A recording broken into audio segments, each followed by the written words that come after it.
गुरुदेव, मैं यहाँ आया तो मेरे पिताजी बोलते हैं कि मेरा जलन हो रहा है, तुम मतलब वृंदावन में शपथ खाओ कि तुम वहाँ नहीं जाओ। वृंदावन। हाँ। हाँ क्या बोले आप? हाँ, ऐसे माता पिता के बच्चे जो बिगड़ते चले जाते, तो वो सब लेकिन महाराज जी, आपके सत्संग से सकारात्मक प्रभाव है। वो मेरी बिटिया है।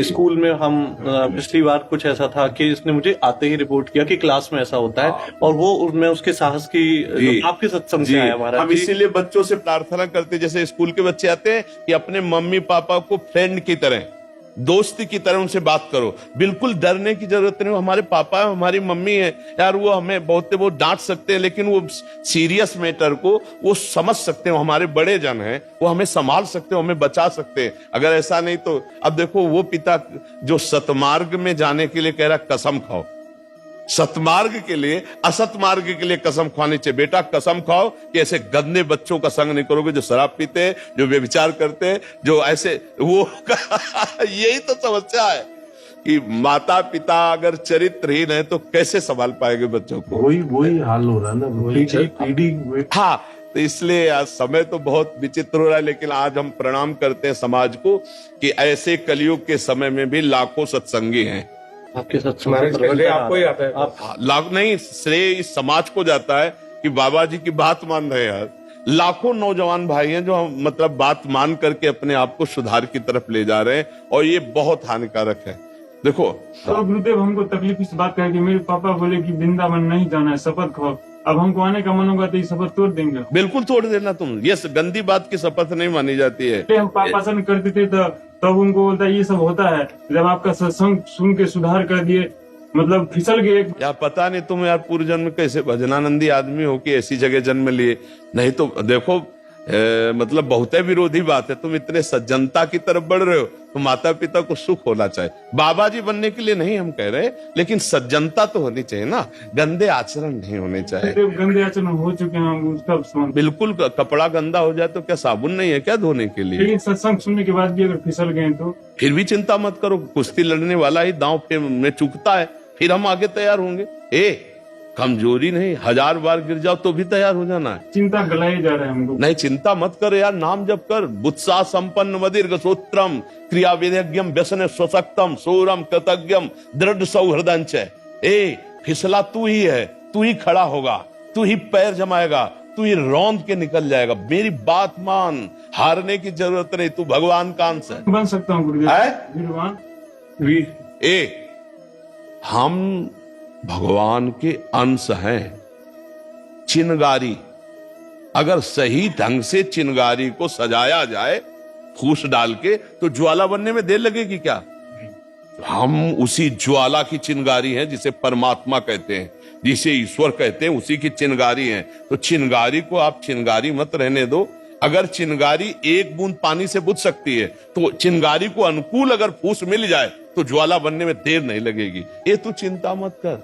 बस गंदी दृश्य देखना बंद कर मोबाइल से, और गंदी हरकत करना बंद कर, और दंड बैठक मार, 2-3 किलोमीटर दौड़, सात्विक भोजन कर, सत्संग सुन, नाम जप कर, देख तेरे जीवन में प्रकाश आता है। जब आपका सत्संग सुनते हैं तो मेरी माँ बोलती है मोबाइल ही फोड़ देंगे।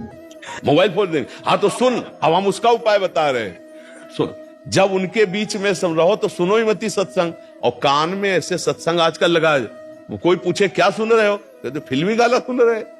भैया, झूठ से झूठ को निकाल दो। जैसे कांटा लगता है तो कांटे जैसी आकृति से कांटा निकालते हैं। ये संसार झूठा है, इसको झूठे देखो। एक बार विभीषण जी के मकान में लिखा था राम राम राम।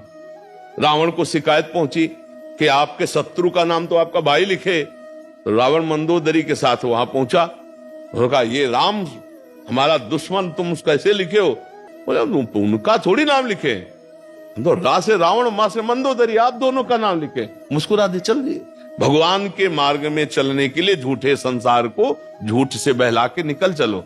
अब जैसे हम रो रहे हैं भगवान के लिए, अगर हम किसी से बताएंगे भगवान के लिए रो रहे, तो हमारा भाव हट जाएगा। तो रो काहे के लिए? आज थोड़ा दर्द है, हम उसे बहानेबाजी कर देते हैं, हम उसे झूठ बोल। वो झूठ नहीं, किसी का प्राण ले रहा हो झूठ, किसी का अपहरण धन कर रहा हो झूठ, किसी को कष्ट दे रहा हो झूठ, उस झूठ से बचना है, जिससे कि हमारा झगड़ा बच जाएगा और हमारा भजन बच जाएगा।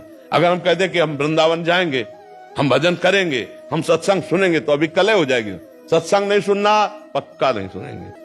और जब एकांत में भी कान में लगा के सत्संग सुन लिए, भगवान का नाम अंदर अंदर जप कर रहे, कभी अवसर मिला, लोग जाते दुनिया में मनोरंजन करने, तुम भाग के एक दिन वृंदावन आ जाओ। भाग भाग के आए? 5 बार आ गए वृंदावन। अरे बड़ी कृपा है बच्चा, यहाँ एक बार भी आना मुश्किल है। श्री राधिका कृपा बिन सबके मननगम, श्री जी की आपके ऊपर कृपा है। बिना गलती हुई आप नहीं करेंगे, आप पर वो सब माफ हो जाएंगे। हमारी बात सुन रहे हो ना, हम नहीं कह रहे, हमारे भगवान कह रहे हैं। सर्वधर्मान परित्यज्य मामेकम शरणम ब्रज, अहम त्वाम सर्व पापेभ्यो मोक्षयिष्यामि मा शुचा। जो गलती हो गई है, देखो कहीं ना कहीं हमसे अज्ञान से गलती हुई। हम भले ज्ञानी बनते हैं कि हमें पता था कि नहीं होना चाहिए, पर वास्तविक हमें ज्ञान नहीं था, हमसे गलती हो गई, तो भगवान कृपालु हैं, वो क्षमा कर देंगे। नाम जप करो। नाम जप जानते हो, वो बोर्ड जैसे लिखा हो उसको मिटाने वाले को क्या कहते, डस्टर। नाम जप डस्टर है, ऐसे मिटा देगा साहब। नाम संकीर्तनम यस्य सर्व पाप प्रणाशनम। हम कोई बात मनमुखी नहीं कहते, तस्मात् शास्त्रम प्रमाणम। नाम संकीर्तनम यस्य, तुम्हारे हृदय रूपी बोर्ड में जो पाप लिख गया है, ये डस्टर की तरह मिटा, डिलीट कर देगा। भूल ही नहीं पा रहा हूँ पाप जो हुआ है। नाम को पकड़ो तो भूल जाओगे उसे। नाम को याद करो, राधा राधा राधा राधा, ठीक है।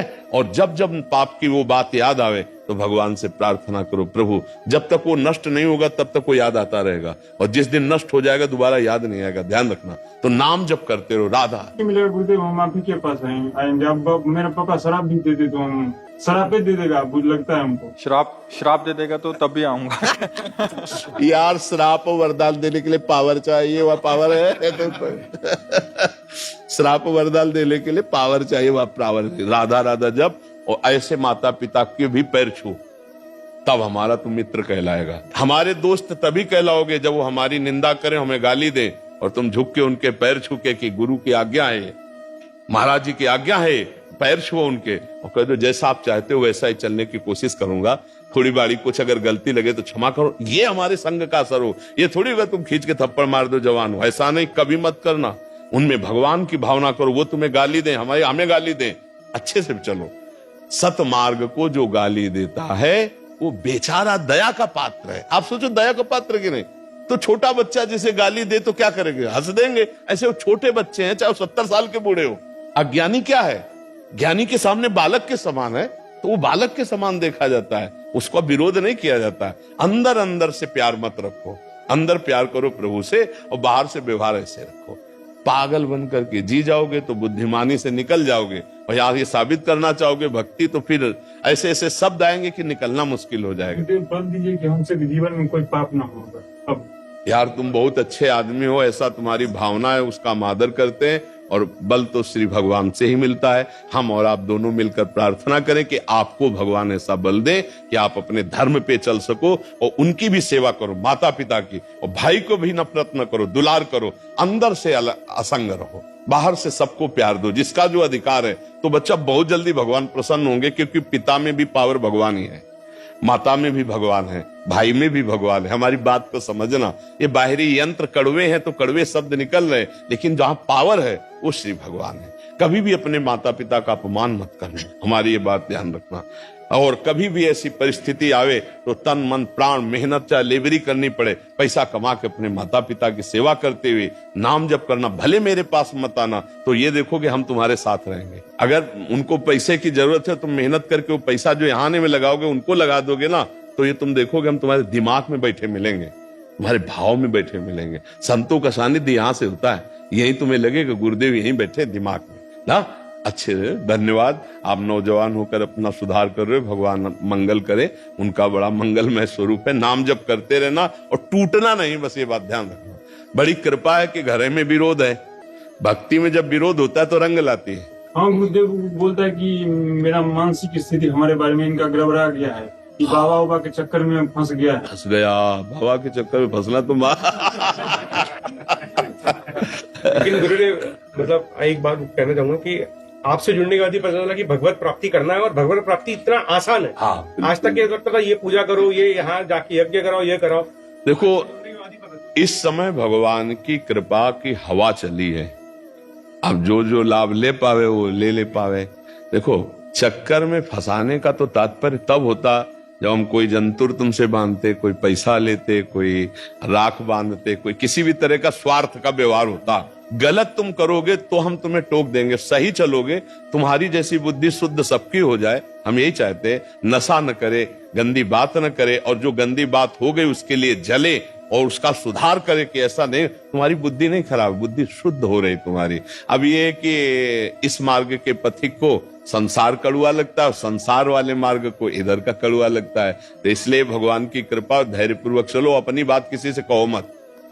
अपनी बात किसी से कहने से क्या होता है? उपहास होता है। जैसे आप जिस मार्ग में चल रहे हो, 4 मित्रों से बात करोगे, उपहास होगा। बात करो तो उसी मार्ग के पथिकों से करो तो सपोर्ट मिलेगा, नहीं तो कुसंगियों से बात करोगे तो उपहास ही होगा और यही कहा जाएगा कहां फंस गए। इसलिए हम तो ये जो बोलना है, हमारी जो चेष्टा है कि हमारे राष्ट्र में मंगल में भावना जागृत हो, हमारे बच्चे, हमारी नवीन पीढ़ी अपने माता पिता को सुख देने वाले बने, समाज की सेवा करने वाले बने, ऐसा दुष्ट स्वभाव न बने, यही हमारा प्रयास रहता है कि जीव का परम मंगल, परम कल्याण हो। अब ये कि जो विपरीत बुद्धि वाले हैं उनको तो हम बुरे लगेंगे ही। माता पिता से असहमति बनी हो किसी बात पे, फिर क्या करना चाहिए? उनका अनादर करके हमें लगता हो वो चीज सही है तो वही करनी चाहिए या नहीं बच्चा, हमें लगता है सही, ये बात नहीं देखनी है। हमें ये देखना है कि शास्त्र और संत जनों के द्वारा वो बात प्रमाणित है कि नहीं। हमें अपना सही नहीं देखना। तस्मात् शास्त्रम प्रमाणम ते कार्याकारो व्यवस्थित हो। देखो, प्रहलाद जी को सजा करके जब माता ने भेजा तो साष्टांग दंडवत किया हिरण्यकश्यप को, तो गोद में बैठा लिया। उनका बेटा, सबसे प्यारी चीज तुम्हें क्या, वो मैं आज देना चाहता हूं। तो उनका पिताजी, सबसे प्यारी चीज है भगवान श्री हरि के श्रवणम, कीर्तनम, स्मरणम, विष्णु पाद सेवनम, अर्चनम, वंदनम, दास्यम, सख्यात्म समर्पणम। उठा के पटक दिया। मेरे दुश्मन हरि की बात करता है। फिर पिताश्री नहीं कहा, प्रहलाद जी ने कहा, दैत्यराज, ये मेरी जो बुद्धि हरि में लगी है वो किसी के सिखाने पढ़ाने से नहीं, ये गुरुदेव देवर्षि नारद जी के चरण रज के प्रताप से लगी है, और तेरे विरोध करने पर अब कुछ नहीं होने वाला। भाले चलवाए, हाथी क्या क्या करवाया, बाल बाका हुआ क्या? आखिरकार भगवान ने फाड़ के फेंक दिया हिरण्यकश्यप। फिर भी देखो प्रहलाद जी ने ऐसे हाथ जोड़कर कहा, प्रभु मेरे मन में एक बात आ रही है। तो उनका बोले प्रभु, क्या आपका विरोध करने पर मेरे पिता का गति बिगड़ जाएगी, दुर्गति होगी? तो उनका, जिसके तेरे जैसा बालक हो उसकी दुर्गति कैसे हो सकती? भले वो मेरी निंदा करे, भले तेरा विरोध करे, पर तेरे जैसा जिसके बालक हो, मतलब पिता भी सदगति को प्राप्त होता है, माता भी सदगति को। तो सतमार्ग को तो जानते हो ना, सतमार्ग पे चलने पर यदि कोई विरोध करे तो हमें उसकी बात नहीं माननी। असत मार्ग में चलने पर यदि हमें सपोर्ट करे तो हमें उसकी बात नहीं माननी। जैसे की बात ले लीजिए कि अगर हम जैसे घर में कोई व्रत त्योहार है, कुछ दान देते हैं, इस पर हम नहीं बोलेंगे, इस पर नहीं बोलेंगे। तुम्हारा अधिकार नहीं देने का। अगर माता पिता मना करते हैं तो तुम्हारी संपत्ति नहीं, तुम्हारा अधिकार नहीं देने। और हम इस बात पर सपोर्ट भी नहीं करते। हम दान वान की बात कभी नहीं करते, कभी ये सब बाहरी बातें हैं। दान की बात है श्वास। दान हमें किसी गरीब जरूरतमंद नहीं, पहली बात तुम्हारा अधिकार नहीं है, अधिकार नहीं। जब तुम अधिकार युक्त होगी तब तुम्हें उस बात को उपदेश हो जाएगा। अभी तुम माता पिता के अधिकार में हो। गरीब को देना ना देना ये माता पिता जाने। हमारा कर्तव्य है हर श्वास में नाम जप करते हुए अपने चरित्र को पावन रखते हुए आगे उन्नति के मार्ग में बढ़ना। जब हम 10 रुपए कमाने लगेंगे तब उसमें सोचेंगे कि 2 रुपए हम किसी गरीब को दे दें, अभी माता पिता की संपत्ति से नहीं। ऐसा नहीं करना चाहिए। इससे मतलब जो धर्म युक्त बात है, प्रार्थना कर सकते हैं। जैसे कोई भूखा है तो माता पिता प्रार्थना कर सकते हैं कि आज हम अपने हिस्से की रोटी से दे दे जो आप हमें देंगे। अगर वो उसके लिए मना करते हैं तो राधा राधा राधा, हम झगड़ा नहीं करें, क्योंकि मेरा अधिकार अभी नहीं है। जब अधिकार युक्त हो जाए, क्या अधिकार माना जाता है? जब स्वयं कमाने लगे, तब फिर हम अपनी कमाई से दूसरों को दे सकते हैं, दूसरों की सेवा कर। अभी नहीं, बिल्कुल अभी नहीं, क्योंकि वो धर्म विरुद्ध हो जाएगा। हाँ बिल्कुल नहीं, ऐसा आदेश हम कभी नहीं करते। और हम देखो इन बातों को महत्व नहीं रखते। रुपया का दान, ये सब दान है भाई तुम्हारे पास तो कर दो, नहीं है तो भगवान ने इसके लिए आदेश नहीं किया। भगवान ने आदेश किया माम निस्मर, युद्ध चाहे, अपना कर्तव्य करो, राधा राधा राधा।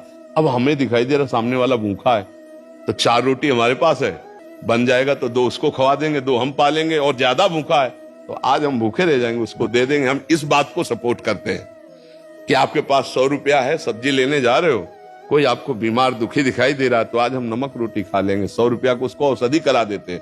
हम इसका महत्व देते हैं। हम और सब बातें वो जब आप कमाने लायक हो। जैसे शास्त्रों में लिखे कि कोई चीज। नहीं, आप इस समय हो क्या? आप टीचर हो, आपको डॉक्टर हो, आप पैसा कमा रहे हो, हाँ जी, पैसा कमा। तो अपने पैसे पर अधिकार को बोलो, माता पिता की बात नहीं।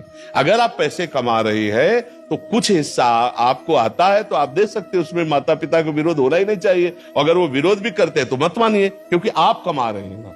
हमें लगा कि मतलब आप माता पिता के अर्थ से सेवित है तो फिर आपका अधिकार नहीं बनता। अगर आप ब्याह हो गया है, हाँ जी, है? हाँ जी। तो फिर माता पिता से उसमें क्या, फिर पति की सलाह जरूरी है। वो कहते हैं हम ब्राह्मण को देना चाहिए, तो मुझे लगता है ब्राह्मण की जगह हमें किसी गरीब में दे देना चाहिए। देखो, दान का मतलब समझो, दान किसको? आवश्यकता वाले को। अगर कुत्ता भूखे है तो कुत्ते को रोटी दे दो, हमारी बात समझो। दान का मतलब क्या होता है? कोई प्यासा है, पानी पिला दो। किसी को औषधि की जरूरत है, औषधि दे दो। कोई भूखा है, भूखे दे दो। सब में परमात्मा वास करते हैं, किसी एक के लिए दान की बात नहीं। दान पात्रता का, दान का शब्द आता है तो पात्र का। जैसे सर्दी का समय है, कोई कांप रहा है, अब वो कौन सी जाति का है, कौन से देश का है, कौन, हमें कुछ नहीं देखना, हमें अपना साल उतार करके उसको उड़ा देना है। और ये कर दिया तो बहुत बड़ा दान हो गया। हमारे पास नहीं है व्यवस्था, लेकिन हम ठंडी सह जाएंगे, इसको आज अपना वस्त्र दे दे। भगवान ये बात देखकर प्रसन्न हो जाएंगे। हमारी बात समझो, हमारी किसी सीमा में बात नहीं होती, वो एकदम खुली बात होती है। अगर आवश्यकता किसी को है और वो वस्तु मेरे पास है और मैं देने में समर्थ हूं तो मैं उस समय दे देता हूं। वो कौन है, ये सब बातें नहीं देखी जाती। भूखा है, हम 3 बातों पर ज्यादा ध्यान देते हैं। कोई भूखा प्यासा है, या कोई सर्दी का समय है, या कोई बीमार है, इस पर जरूर ध्यान देना चाहिए। रुपया देते समय बहुत होश में रहना चाहिए। ये रुपया लेके शराब पिएगा जाके, ये रुपया लेके बेविचार करेगा तो हमें बहुत होश में देना चाहिए, फिर दुर्गति तुम्हारी भी होगी। रुपया देने में होश में रहना चाहिए, और भोजन देने में किसी को भी, कुत्ते को भी दे सकते हैं। बीमार कोई है, पशु पक्षी, उसकी भी सेवा कर सकते हैं। ठंडी में कोई कांप रहा है, उसको भी हम दे सकते हैं। बस ऐसा।